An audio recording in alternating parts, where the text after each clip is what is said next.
যে মন্ডল থেকে আজকে 20টি পরিবার থেকে 20টি পরিবারে তৃণমূল কংগ্রেস থেকে ভারতীয় জনতা পার্টিতে যারা যোগদান করবেন, মন্ডল সভাপতি শম্ভুরাম রানা, কাঁথি-3 পঞ্চায়েত সমিতির বিরোধী দলনেতা রাজশেখর মন্ডল, সেই বুথ সভাপতি যার নেতৃত্বে আজকে জয়েনিং হচ্ছে চিত্তরঞ্জন মন্ডল সহ আজকে সরাসরি এখানে 20 জন উপস্থিত আছেন। তাদের হাতে আমরা পতাকা তুলে দেব। আমি প্রাথমিকভাবে যারা যারা যোগদান করবেন তাদের নাম আমি পড়ছি। কার্তিক বারিক, গৌতম দাস, গৌতম বারিক, কৃষ্ণ বারিক, অনুভব বারিক, কানাইলাল দাস, গণেশ বারিক, স্বপন মাইতি, অলকা বারিক, পূর্ণিমা মাইতি, বুলিরানী বারিক, দুর্গা বারিক, মণি বারিক, দেবু বারিক এবং সৌভিক মান্না। আরো যারা আছেন তাদের হাতে এদের নেতৃত্বে আজকে যোগদান হবে। তাদের হাতে দলীয় পতাকা তুলে দেবেন কাঁথি লোকসভার সম্মানীয় সাংসদ। বড় ছিল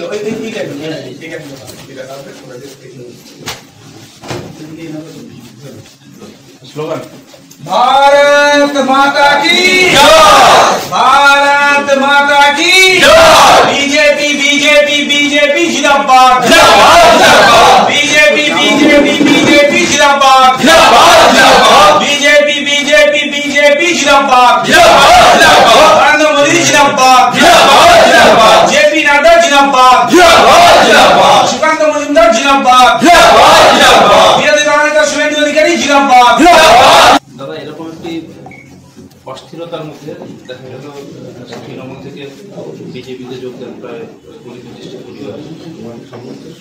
দেখুন, রাজনীতিটা তো মানে বন্ধ থাকার একটা বিষয় না, রাজনীতির প্রভাবমান বিষয়। সারা বছর সারা সময় ধরে বিশেষ পশ্চিমবঙ্গের যা প্রেক্ষিত, তাদের রাজনীতিটা সর্বসময়ের জন্য হয়ে থাকে। তো সেটা বিশেষত শাসক দলের সৌজন্য, তারা সব কিছু রাজনীতি করেন, আমরা তাতে বিশ্বাস করি না। কিন্তু সাধারণ যারা আজকে তৃণমূল কংগ্রেস থেকে যারা যে পরিবারগুলি যোগ দিলেন, তাদের এটা দীর্ঘদিনের দাবি ছিল।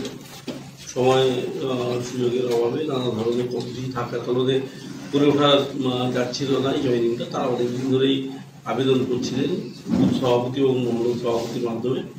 তারা ভারতীয় জনতা পার্টির নীতি আদর্শ মেনে যোগদান করতে চান, সেটা আজকেই স্থিরীকৃত হয়েছে এবং তারা আজকে যোগদান করেছে।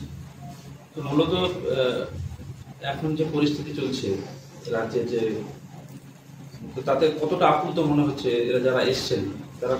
না, তারা অত্যন্ত বিরক্ত হয়ে, মানে শাসক দলের প্রতি পঞ্চায়েতের দুর্নীতি থেকে শুরু করে মমতা বন্দ্যোপাধ্যায়ের তোষণ নীতি, অতি সম্প্রতি এখানে দীঘায় জগন্নাথ মন্দির প্রতিষ্ঠাকে কেন্দ্র করে সেখানেও তিনি সনাতন ধর্ম জগন্নাথ ধামকে ছোট করে দেখানো যে প্রচেষ্টা তিনি এখনও চালিয়ে যাচ্ছেন, আর এইভাবেই তারা আমাদের সঙ্গে যুক্ত হয়েছেন এবং অত্যন্ত আনন্দের সঙ্গে যুক্ত হয়েছেন। এবং সারা পশ্চিমবঙ্গ জুড়ে একটা সরকার বিরোধী মনোভাব সাধারণ মানুষের মধ্যে, বিশেষত সনাতনীদের মধ্যে, হিন্দুদের মধ্যে একটা কাজ করছে, তারই এটা একটা বহিঃপ্রকাশ।